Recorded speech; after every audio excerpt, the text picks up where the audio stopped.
আগামীকাল 16ই ফেব্রুয়ারি ঢাকার রাজপথে বাইতুল মোকাররম উত্তর গেট থেকে আমরা প্রতিবাদ সভা এবং বিক্ষোভ মিছিলের ঘোষণা দিয়েছি। ভোট গ্রহণকালীন সময়ে ভোট কেন্দ্রগুলো ভিজিট করতে গিয়ে আমরা যেটা দেখেছি, সেখানে অসুস্থ পরিবেশ বিরাজমান ছিল নানা ধরনের। এখানে জাল ভোট হয়েছে প্রচুর, কালো টাকার ছড়াছড়ি হয়েছে এবং কোথাও কোথাও হুমকি দমকি সন্ত্রাস মারামারি অথবা হামলার ঘটনা ঘটেছে। ইলেকশন ম্যানিপুলেশন করার কিছু কার্যক্রম আমরা লক্ষ্য করেছি। যেমন কোনো কোনো কেন্দ্রে কর্তব্যরত অফিসাররাও নিজেরা ব্যালটে সিল মারার কাজে তো ছিলেন বলে অভিযোগ আছে। দলীয় কর্মীরাও সিল মেরেছেন অভিযোগ আছে। নির্বাচন শেষ হলো 4:30টায়, নির্দিষ্ট সময় অনুযায়ী 7:30টায় শুরু হয়েছে। 2 থেকে 3 ঘন্টা পার হওয়ার পরও দেখা গেছে ভোট কাস্টিং আশানুরূপ ছিল না। আবার শেষ দিকে কিছু কিছু কেন্দ্রে যে ভোট কাস্ট হয়েছে 4:20-এর মধ্যে যে রেজাল্টটা রেকর্ড আমরা পেয়েছি, পরে পূর্ণাঙ্গ রেজাল্ট হওয়ার পরে দেখা যাচ্ছে সেই সেম কেন্দ্রে অস্বাভাবিকভাবে ভোট কাস্টিং দেখানো হয়েছে। সব মিলে ইলেকশন ভোট গ্রহণের প্রক্রিয়ার মধ্যে এই ত্রুটিগুলো লক্ষ্য করা গেছে। রেজাল্ট শিটও দেখা গেছে ঘষামাজা কাটাছিটা ওভার রাইটিং এবং অনেক জায়গায় যে অরিজিনাল এজেন্ট ছিলেন প্রার্থীর তার স্বাক্ষর নেওয়া হয়নি রেজাল্ট শিটে। ঢাকা 6 মনে আব্দুল মান্নান 6 আসনে রেজাল্ট শিট লেখা হয়েছে পেন্সিলে। সেখানে আমাদের প্রার্থী ছিলেন দাঁড়িপাল্লার ডক্টর আব্দুল মান্নান। রেজাল্ট শিটটা আমাকে দেখিয়েছে, কালকে আমি দেখেছি।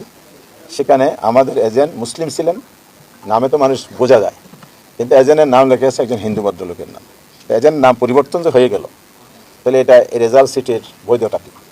সে রেজাল্ট শিটে তো আমাদের প্রার্থীর স্বাক্ষর নাই, অন্য একটা স্বাক্ষর লিখে দেওয়া হয়েছে। এরকম ত্রুটিপূর্ণ রেজাল্ট শিটও আমাদের কাছে আছে। 32টি আসন চিহ্নিত করা হয়েছে স্বল্প ভোটের ব্যবধানে, এখানে আমাদেরকে হারিয়ে দেওয়া হয়েছে, এটা আমাদের প্রার্থীদের বক্তব্য। সেখানে আল্লাহ মামুনুল্লাহ সাহেব, বাংলাদেশ খেলাফত মজলিসের যিনি প্রধান, জামাত ইসলামী সেক্রেটারি জেনারেল অধ্যাপক মিয়া গোলামপুরের আসন, ঢাকা 8 আসনের নাসিরউদ্দিন পাটোয়ারি, এই নামগুলো আপনারা জানেন, চিনেন, এই জন্য এগুলো বললাম। এই জন্য এই ধরনের আরও অনেকেই যেগুলো আমরা তালিকা জমা দিয়েছি, কমিশনের কাছে বলেছি এগুলো রিকাউন্টিং করা হোক, পুনর্গণনা করা হোক। চট্টগ্রাম 14 এই চট্টগ্রাম 14 কর্নেল আলী সাহেবের ছেলে ওমর ফারুক সাহেব, উনি এখানে উপস্থিত আছেন। ওনার অনেকগুলো এভিডেন্স উনি কমিশনকে শো করেছেন, উনি কী করেছেন, কী কমপ্লেন ছিল। এরপরে প্রার্থী ব্যালিট ইনভ্যালিড করার ক্ষেত্রে ঋণ খেলাফিদেরকে বৈধতা দেওয়া হয়েছে, দ্বৈত নাগরিকত্ব বৈধতা দেওয়া হয়েছে। এই বিষয়গুলো হলো মেজর বিষয় হিসেবে আমরা পেশ করেছি। কমিশনের কাছে আমরা এটাও বলেছি, আপনারা তড়িঘড়ি করে গেজেট প্রকাশ করেছেন, কারণ 12 তারিখ ইলেকশন হয়েছে, 13 তারিখ রাত 11টায় গেজেট প্রকাশ হয়েছে।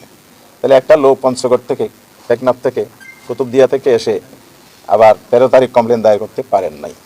তার 14 তারিখ হলে তিনি পারতেন। তার মধ্যে ওমর ফারুক সাহেব একজন, তিনি ওখানে জিজ্ঞেস করেছেন, বলে যে এখানে না, অর্থাৎ উপজেলায়। তার জেলায় গেছেন, রিটার্নিং অফিসার গেছেন, বলে যে এখানে না।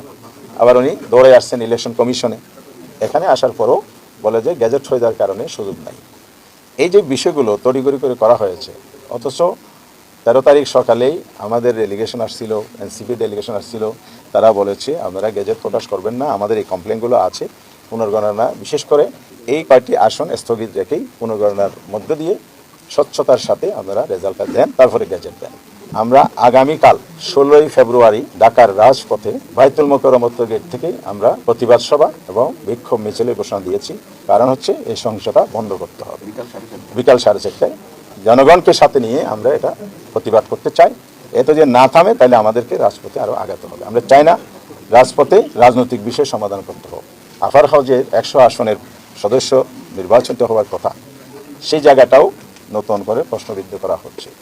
অর্থাৎ এখানে যে পিআর সিস্টেম আনুপাতিক হার জুলাই সনদে বলা আছে, সেটাই জনগণ গ্রহণ করে নিয়েছে। 4টি কোয়েশ্চেনের সেকেন্ড কোয়েশ্চেনে সেটা বলা আছে। এটা কেউ যদি বলে যে তাদের নোট অফ ডিসেন্ট ছিল, তাহলে আমরা মনে করি জনগণের ম্যান্ডেট আসার পরে এই জন্য কোনো নোট অফ ডিসেন্ট আর কার্যকারিতা নাই। সেটা দলীয় বিষয়, এখন পাবলিক প্রপার্টি হয়ে গেছে, জনগণের অ্যাসেট হয়ে গেছে, জনগণের ম্যান্ডেট এসে গেছে।